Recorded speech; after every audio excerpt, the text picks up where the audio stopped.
Hey guys! So today you and I are going to talk about the greatest career mistake a programmer can make. So let's get into it.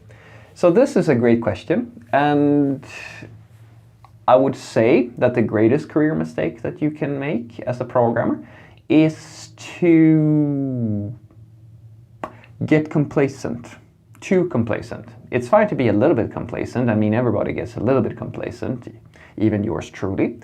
But getting too complacent is the worst thing that you can do for your career. So one of the fastest ways for you to find yourself in a situation where you have almost no market value in the technical industry is to become a manager.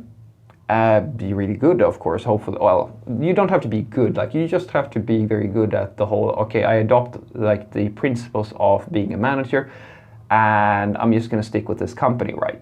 And then you build up an experience that is pretty much tailored to one specific organization. I've seen this quite a few times. And it's not just in software development. So you basically let all your previous skills rot and you basically only know how to make spreadsheets in Excel and PowerPoint presentations.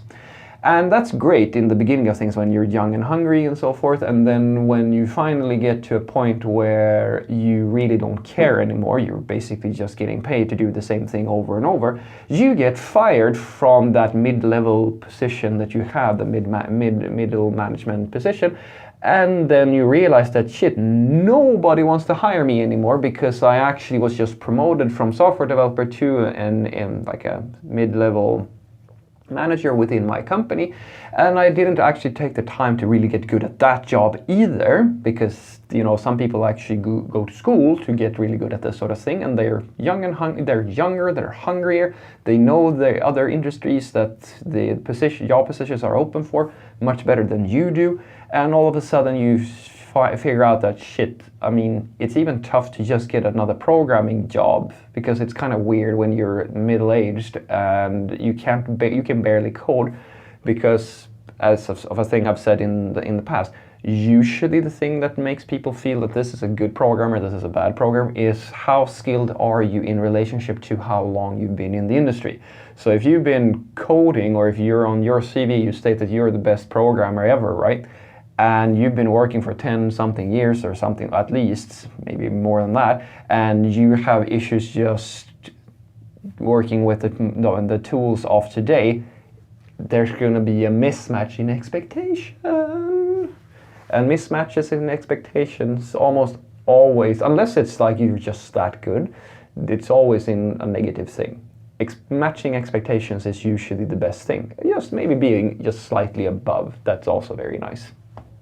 So, that is definitely the worst thing that you can do, just in general. And then you don't kid yourself. At some point you will start to slow down your own adoption of tooling and skills and so forth and be a little bit complacent, because life is more than just code. I know it's freaky. I was very shocked when I figured that out as well.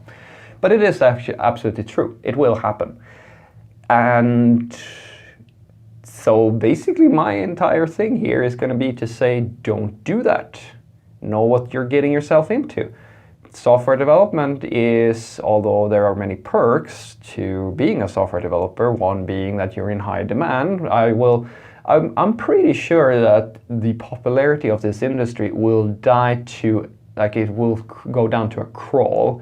If we ever invented some magical system or solution that just took care of all the business problems that we have today, and then the only people who would be insane enough to go through all the things that software developers go through would be the die-hard fanatics, the people who are really, really passionate, just that now there's no demand. But now, these days, the demand is high, so of course everybody who knows how to use a keyboard wants to be a programmer, even though, I mean, there are easier ways to make money.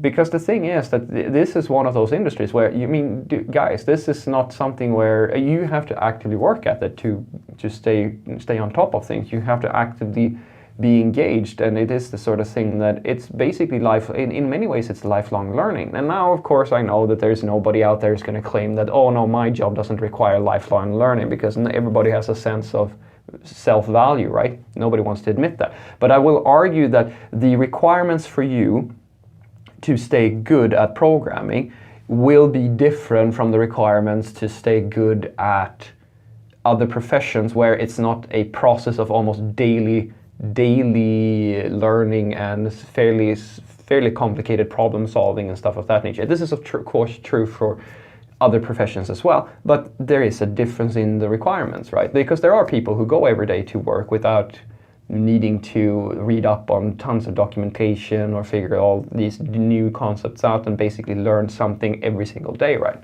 But that is the life, that is the job, that is exactly what you are signing up for when you are becoming a software developer. Just as if you're going to be a policeman, that you sign up for being in dangerous situations. If you're going to be a doctor, you sign up on losing your social life in favor of a pager, if the medical shows are actually telling me the truth. These sorts of things are that it comes with the territory, guys. And for programmers, learning what's relevant and knowing different techniques and knowing what's going on, that's part of the life. And if you don't accept that, if you don't embrace that, then that is the worst thing that you can do for your career. And it doesn't matter if you're a manager first. Because you're an expert, you're supposed to be an expert. And even if you are a manager, you are going to lose that veil of expertise that people have put around you if you can't speak the lingo. I mean, imagine how you might... I haven't seen this happen more than once or twice in my career so far, but I've seen juniors come in and and they have been able, because of their knowledge of certain tooling, certain concept, to make a senior manager, someone who's been doing this for years and years, look a little bit stupid or a little bit uninformed by just having a conversation in front of people. And maybe that doesn't matter to them, but it does definitely matter to everybody around them. It is the sort of thing that I'm talking about. If you get to a point where people start feeling like you're this old fart who doesn't know anything about the industry or anything like that, I mean, the managers that are going to hire you for your next job are going to notice this sort of thing. So it's not just about acquiring years in programming. It is definitely about keeping a acceptable level on your technical skills, even if you don't always spend most of your time coding. Even if you're a manager and you do like 80-20 or maybe sometimes 100, you are expected to be an expert within IT. And that is something that's going to shine through if you actually are an expert, but it's also going to show if you are behind the times.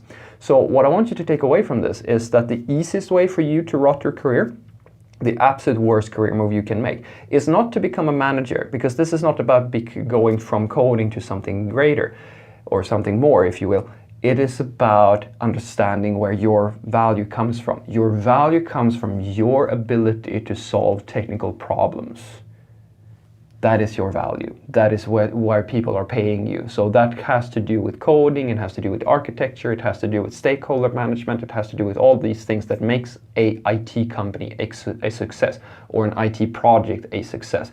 These things, doesn't matter if you're at the top managing every single person in the company or if you're in the bottom. There is always a requirement for you to have some technical skills. Those skills are what's giving you value. Have a great day.